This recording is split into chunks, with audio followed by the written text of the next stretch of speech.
Juga kami di Dewan Masjid DMI itu mengharapkan, mengatur itu bahwa dan keruannya diboleh dengan oleh azan dan juga pengajian awal yang jangan paling sedikit, hanya 5-10 menit, tidak boleh lebih dari itu, supaya ada syahdu. Ini yang ibadah itu perlu syahdu. Kalau terlalu besar sound system, banyak musik yang lain saling berhadapan gitu. Jadi jangan antara masjid itu saling suaranya saling berhadapan, harus syahdu, mesti harus syahdu.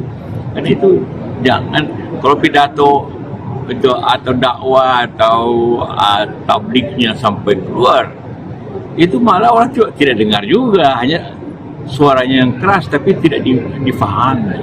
Tidak haruslah orang tidak ke masjid lagi. Dan itu harus syahdu di masjid mendengar. Oke, baik, kita lanjutkan pemirsa. Ya, kita lanjutkan pemirsa. Bang Novel, tapi kan kalau untuk konteks Bang Novel tadi mungkin ada pengecualian ya, agar kemudian jamaah yang di belakang bisa mendengar menggunakan pengeras suara. Betul. Tapi bagaimana dengan hal lain seperti misalnya tadarus, kemudian juga tadi disampaikan oleh Bang Ade begitu loh. Itu yang menjadi fokus sebenarnya. Jadi kalau memang tadarus kita sudah tahu dan paham, bukan masalah pengeras suara, tapi pengaturan waktu. Jangan sampai tadarus semalam suntuk tiap malam. Itu betul-betul sangat mengganggu. Artinya Anda sepakat ya dengan jadi kemarin dalam hal tadarus ya? Jadi setelah saya ceramah, itu biasa tadarus setelah tarawih setengah jam atau 1 jam, jam 10, selesai. Kemudian dia tadarus lagi, mungkin jam 4, setengah jam mau sahur, itu betul-betul sangat betul-betul menyentuh hati kita. Karena Ramadan ini bulan Al-Quran. Bagaimana kita untuk mensiarkan Al-Quran itu? Nah, dengan cara itu, dengan cara pengeras suara ini, biar mereka ini diperdengarkan. Ketika ada speaker saja, di akhir-akhir Ramadan banyak yang nggak bangun, apalagi nggak ada speaker. Iya. Masih awal kita, Bang. Kalau awal nggak usah dengar speaker, udah pada bangun semua. Tapi masalah taraweh nggak bisa kalau nggak pakai speaker luar. Di mana-mana membludak penuh, nggak mungkin dengan tanpa speaker itu susah. Kenapa Bilal tadi disebutkan di atas rumah? Kenapa? Untuk menyuarakan, memanggil orang setinggi-tingginya, sekencang-kencangnya. Bagaimana jadi speaker ini sebelum ada zaman kemerdekaan, sebelum ada ketentuan-ketentuan, speaker ini dari ada hadirnya speaker itu betul-betul untuk membantu kita mensiarkan. Nah, juga di tempat-tempat lain, di tempat minoritas, mereka juga gereja dengan membunyikan loncengnya, kemudian juga mungkin di daerah Islam mayoritas mereka memakai speaker dengan kegiatan-kegiatan apa yang ada, kita nggak pernah ganggu. Jadi selama ini sudah berjalan baik. Dengan pernyataan Yakut ini justru kita ini terusik kekhusyuan kita dalam bulan Ramadan. Mudah-mudahan nggak terpancing, Jaya. Jadi kami keliling tablik kemana-mana, silahkan untuk bisa yang masalah speaker ketika untuk tadarus diatur waktunya. Akan tetapi untuk daripada sholat tarawih itu harus bagaimana semaksimal mungkin suara speaker itu bisa sampai ke jamaah yang ke belakang. Karena justru banyak di Indonesia ini banyak yang mereka sangat terbatas speakernya, sehingga di luar itu kagak sampai. Oke, kita sudah tangkap poinnya itu ya. Iya, benar. Gus Rofi sepakat tidak kalau untuk hal itu? Silakan. Bismillahirrahmanirrahim. Assalamualaikum warahmatullahi wabarakatuh. Waalaikumsalam warahmatullahi wabarakatuh. Terima kasih untuk teman-teman adik-adik mahasiswa dari Universitas Nahdlatul Ulama. Sebelum saya nanggapi Bang Novel Pak Mukmin, saya ingin membacakan ya kegiatan siar Ramadan atau Gema Takbir, Idul Fitri, Idul Adha, dan upacara Hari Besar Islam. Nah, fokus kita pada malam hari ini adalah penggunaan pengeras suara di bulan Ramadan, baik dalam pelaksanaan sholat taraweh, ceramah kajian Ramadan, dan tadarus Al-Quran. Menggunakan pengeras suara dalam. Ya.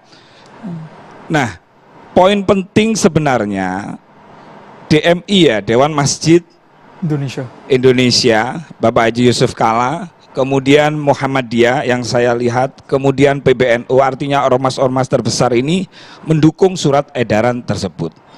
Artinya Kementerian Agama dalam memutuskan ini tidak syukur bikin aturan, tapi Kementerian Agama juga mendapatkan masukan-masukan dari termasuk ormas-ormas yang ada di Indonesia ini. Kalau ini adalah larangan, mungkin saya protes. Ini kan sebenarnya himbauan. Alangkah baiknya.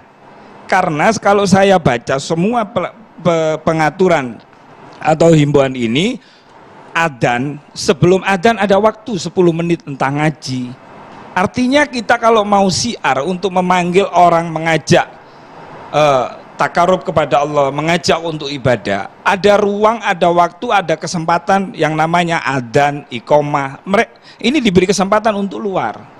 Nah, untuk tadarus, kemudian sama taraweh, kenapa harus di dalam? Makanya di sini ada bahasanya himbauan. Yang katanya Yai Marsudi Suhud itu menyesuaikan lingkungan masing-masing. Nah, ini cara Islam, cara beragama yang tepat, yang baik begitu.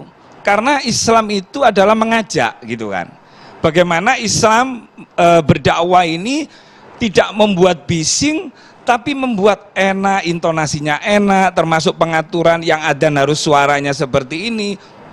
Kemudian yang pujian, memang kadang yang membuat menjadi risih itu kadang-kadang anak, yang kadang-kadang bacaan tajwidnya belum pas, dia memimpin sholawat. Saya pernah ada kejadian di Cirebon itu, yang tua-tua itu melihat, yang pujian anaknya gitu loh. Dan namanya anak, tajwidnya wis pokoknya nyanyi. Nah, mungkin antara lain itu. Nah, jadi peraturan yang disampaikan oleh Kementerian Agama ini sangat tepat dengan, karena di Indonesia ini, di kultur kita ini kan ada namanya, kalau kita sesama Nahdien ada ukhuwah Nahdiyah, kalau Islam ada ukhuwah Islamiyah. Nah, ini di bulan Ramadan ini ukhuwah watoniyah. Jadi bagaimana yang katanya Bang Novel, orang Islam sangat toleran. Hari Nyepi itu kita menghormati kok, gitu. Nah, mungkin Kementerian Agama ini dalam rangka untuk bagaimana beragama yang benar tanpa membuat orang lain, kan itu kan, menjadi risih, kok Islam kok begini ya. Saya juga tidak bisa membayangkan, coba kalau seandainya Kristen juga menggunakan pengeras suara luar, Buddha pengeras suara luar, Hindu pengeras suara luar. Nah, makanya begini, Takutnya saling saut-sautan nanti, Pak Ustaz. begini Bang Novel, kalau menyangkut masjidnya Bang Novel Bamukmin, Al Habib Novel Bamukmin, berarti harus ada kebijakan dari takmir masjid tersebut.